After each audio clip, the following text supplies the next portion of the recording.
leyenda de Tutankamón. Vamos un poco a aquel Egipto donde se descubrían las tumbas de los faraones. Y claro, cuenta la leyenda que los investigadores que descubrieron aquella tumba, al entrar, pues todos, al año siguiente, todos muertos. Sí.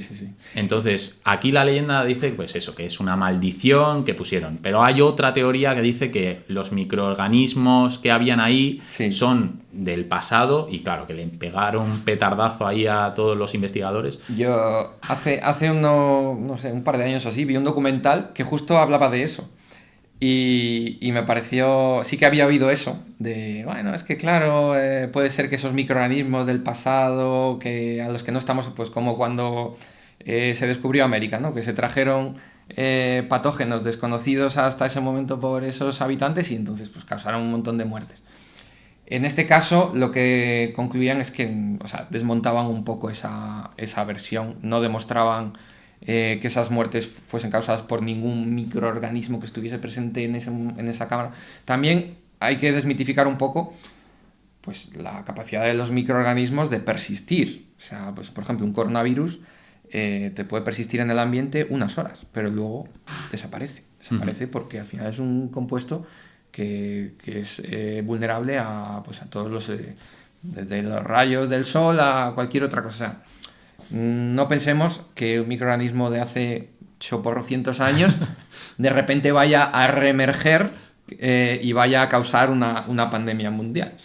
Porque en principio eso pues no es probable. De hecho, yo, en lugar de buscar una cámara en Egipto, a lo mejor lo buscaría en el permafrost, por poner un ejemplo. Porque, es lo que se me estaba ocurriendo. Porque es verdad que en congelación, pues nosotros, por ejemplo, cuando estudiamos microorganismos y queremos conservarlos pues para estudios posteriores, tenemos una colección de microorganismos enorme en el hospital, los congelamos a menos 80 grados en unos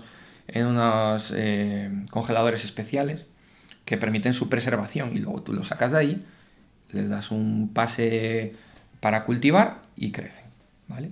Pero eso no es infinito, lógicamente. Yo la verdad es que hace como un año así vino un investigador que estaba así bastante prestigioso, vino al hospital a darnos una charla, español, pero trabajando creo que era en Nueva York, no me acuerdo, pero bastante top. Y ese hombre lo que hacía era, entre otras cosas, paleomicrobiología. O sea, lo que hacía era de restos arqueológicos, pero de muchos cientos de miles de años, extraía no los microorganismos, porque no estaban viables, pero material genético de esos microorganismos para descubrir, a partir de lo que es la secuencia de nucleótidos, la secuencia del ADN, posibles proteínas o compuestos que pudiesen tener una aplicación terapéutica o clínica. O sea, descubrimiento de nuevos compuestos desde el pasado. O sea, me parece una locura. Sí, es una... Me parece una ida de olla tremenda, pero que era súper interesante. Contaba pues, que del mamut no sé qué había sacado estos péptidos que se podían aplicar para... Bueno, unas cosas... Claro, pero estamos hablando de material genético, que cuesta mucho trabajo sacarlo, pero al final lo puedes, pero no es viable. Yeah. No es viable, simplemente deja un rastro que tú puedes detectar y decir, vale, pues esto estaba aquí presente y a partir de ahí pues puedo intentar diseñar cosas que se parezcan a esto. Pero microorganismos como tal viables... o sea, no es como Jurassic Park y el mosquito en el ámbar y vamos a coger... Yo creo que no, vamos. No sé si en el futuro tendremos alguna tecnología que más permita tema hacer maldición, eso. entonces todavía seguimos sí, yo me gusta más la parte esotérica de la historia. Y claro, pues es que no me quiero enrollar mucho, pero tema permafrost. Yo me puedo congelar en algún momento con una tecnología permafrost y lo típico de cámara y despierto en el futuro, soy como el de Futurama. No lo sé. Que eso queda fuera de mi alcance, ¿no? A día de hoy, obviamente, eso es inviable. Ya. Bueno, pero volver a la vida a la gente, o sea... Mira, joder. Justo ahora me estoy leyendo Frankenstein. Joder. Que nunca me lo había leído y me lo regalaron por mi cumpleaños el libro. Y me está gustando mucho. Y es un poco esa idea, ¿no? En este caso lo que hacían era pegarle un chispazo y de repente... Pero, a ver, yo no lo veo. No lo veo porque además somos... sistemas muy complejos y no es tan fácil como me apago, me enciendo, ¿sabes? O sea, las células pues se degradan, las células tienen una vida, pues cuando un corazón se para es muy difícil volverlo a poner a andar, simplemente, o sea que... Bueno, esto ya... Es ciencia ficción, pero podemos elucubrar... Este era otro forrete que quería soltar, que digo, joder, se puede hacer una bacterita, se puede de congelar y no sé qué, y yo que estoy compuesto de miles de millones, a lo mejor cabe una posibilidad que yo no desconfío en la como posibilidad. Walt Disney, que dicen que está congelado por ahí, ¿no? Joder, ¿te imaginas?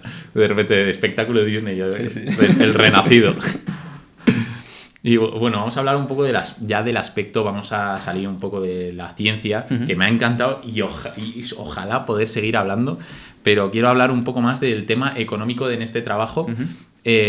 ¿Cómo está el tema económico ahora mismo de un microbiólogo? A ver, en concreto un microbiólogo clínico que esté trabajando en un hospital tiene unas condiciones salariales equiparables a un médico, o sea que son bastante buenas para lo que desde una carrera de biología puedes esperar, ¿vale? O sea, quitando a lo mejor pues acabar de directivo de persona importante de una industria farmacéutica o algo de marketing o algo o que desarrolles una startup, algo de biotecnología. Quitando eso, es de las cosas que a nivel salarial mejor. Pero claro, es que como digo, hay muy pocas plazas. Al año al final son 50 al año. Es que, o sea, es una salida complicada. O sea, yo también yo animo a quien le interese todo lo que hemos hablado y quiera trabajar en un hospital y sea biólogo o vaya a ser biólogo, a que haga el BIR, en este caso. Yo le animo, pero tiene que entender que es difícil y que es posible que no lo consiga por pura competencia, porque hay muy pocas. ¿Y hay más vías? O sea, hay otra. Al no hacer un BIR, ¿puedes tratar con microorganismos? Sí, o sea, nosotros, pues eso, la parte de personal de investigación que puramente se dedica a la investigación, pero trabaja en un hospital, no hacen ninguna parte, digamos, de diagnóstico asistencial. Para hacer diagnóstico asistencial tienes que ser microbiólogo clínico vía formación sanitaria especializada. O sea, no hay otra opción. Pero si te interesa todo esto, te interesa trabajar en hospital, te interesa la investigación, puedes acceder como un predoctoral, hacer una tesis doctoral en uno de estos grupos de investigación que estén asociados o que estén en un hospital. O sea que sí, se puede acceder no vía BIR, sino pues vía hacer una tesis doctoral. Es cierto que digamos, esa vía pues a nivel laboral pues es más precaria, no nos vamos a engañar. Claro. Porque a nivel salarial y a nivel de... La investigación ya todo el mundo investigación sabe que... sabemos que que tiene que ser muy vocacional y que es muy difícil alcanzar una estabilidad... Por lo menos en España. Laboral y económica. Por lo menos en España, efectivamente. Mucha gente se va fuera y no regresa. O si regresa sabiendo que va a tener un puesto más o menos fijo, pero es complicado realmente. Entonces, bueno, a ver, es una vía que si te interesa mucho y no, claro, por lo que sea, no has tenido la oportunidad o no has podido acceder a la vía BIR, pues es también muy interesante, porque estás en el meollo del asunto. Y claro, me has dicho que cobra como un médico, y yo he dicho de puta madre, pero yo en verdad no sé lo que cobra un médico. Entonces, un rango, más o menos, por no fijarnos a un número. Te puedo decir, vamos, no es nada... Es público. Es público, es las tablas salariales de cada... Como esto paga al ser sanidad, paga como cada comunidad autónoma, pero bueno, hay algunas, depende de la hay algunas que pagan más y otras que pagan menos. Madrid estará en tabla media-baja. Claro, Madrid, como a nivel de poder adquisitivo va a ser inferior, porque los gastos, sobre todo a nivel de vivienda, etcétera, van a ser mayores, pues te compensa mucho más irte a otra comunidad donde a lo mejor el salario sea un poquito superior, pero tu poder adquisitivo le va a dar mil vueltas, ¿no? Pero de media, eso, lo que es el sueldo fijo base, creo que ahora están en 50.000 euros brutos al año.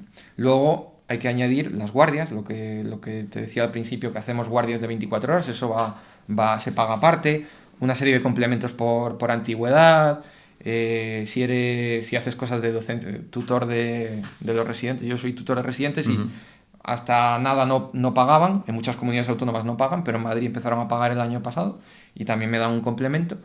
Entonces, y pues con los años que llevo pues de facultativo, o sea, ya como mi trabajo Justo. de facultativo, una vez terminada la residencia, llevo 6 años, pues con esa antigüedad estoy en torno a unos 75.000 euros brutos, que yo creo que está muy bien. Está Sí, muy sí. bien. Y eso haciendo pues una labor que me gusta también, que, o sea, que es que...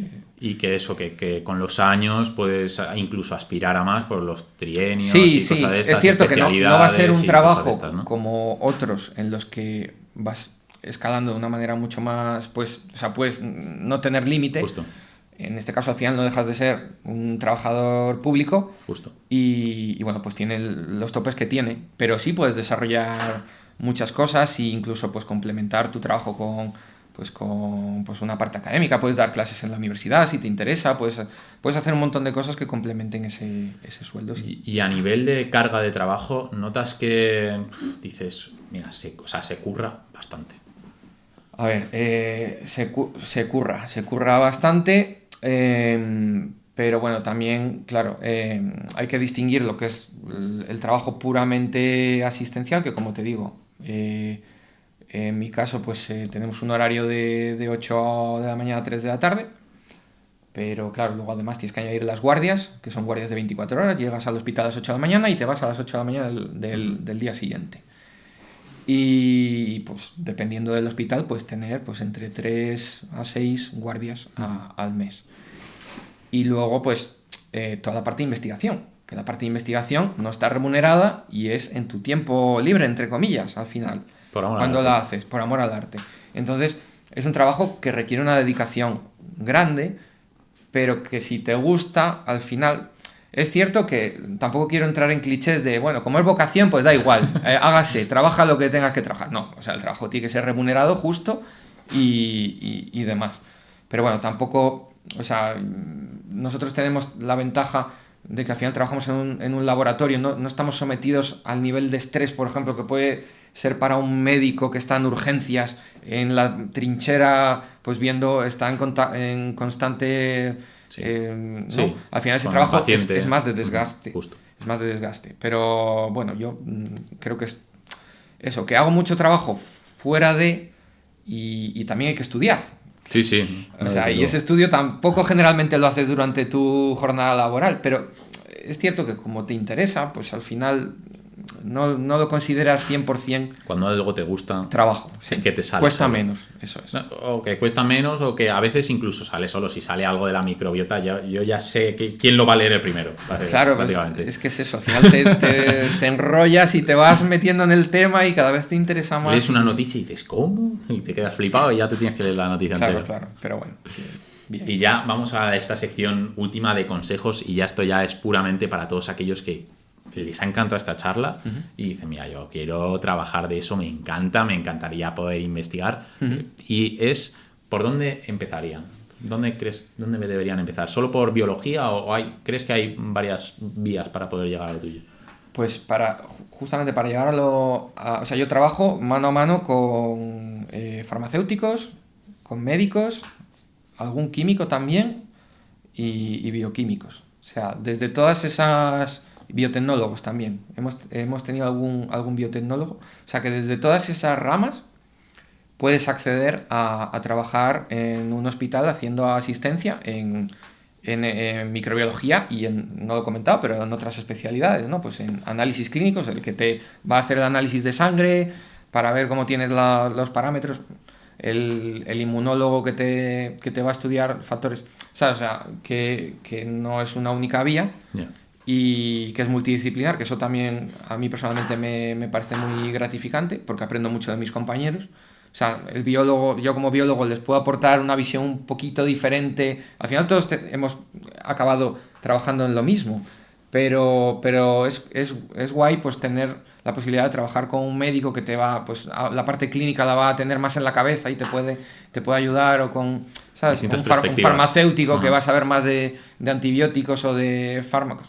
No sé, creo que eso es muy bueno y desde todas esas vías podrían acceder a este trabajo. ¿Y qué errores deberían evitar? Pues, a ver, errores a evitar. Yo, por ejemplo, cuando preparé la vía de acceso, ¿no? El examen, había mucha gente que había una persona en concreto que siempre recuerdo, que era la 7ª vez que se presentaba. Y yo decía, se lo sacó. O sea, lo tenía clarísimo. Chapó. Pero en su caso, nada que decir. Pero sí que es cierto que, como es algo muy restrictivo, si al segundo o tercer intento ves que no estás cerca, no me emperraría en ello, porque al final hay como digo, puedes hacer investigación, puedes de alguna manera entrar de otra manera, hacer un trabajo no el mismo, pero relacionado, ¿sabes? Y a lo mejor, pues es que esa vía, al final es que te hacen estudiar, y a lo mejor tú eres brillante, pero justo hacer un examen tipo test no se te da bien. Y al final todo el acceso se rige por eso, claro, por un examen tipo test de memorización. Entonces yo, mi consejo es que, por un lado, que no tengan miedo si realmente lo tienen claro, que lo intenten, porque dices, joder, 50 es imposible, no puedo. Pues al final, esos aquí? 50, claro, yo estoy aquí, por ejemplo, y yo no me considero especial, ni el de las 7 ni nada. Es un poco un conjunto de cosas, y desde luego hay que echarle horas y hay que echarle tal. Pero si lo tienes claro, inténtalo.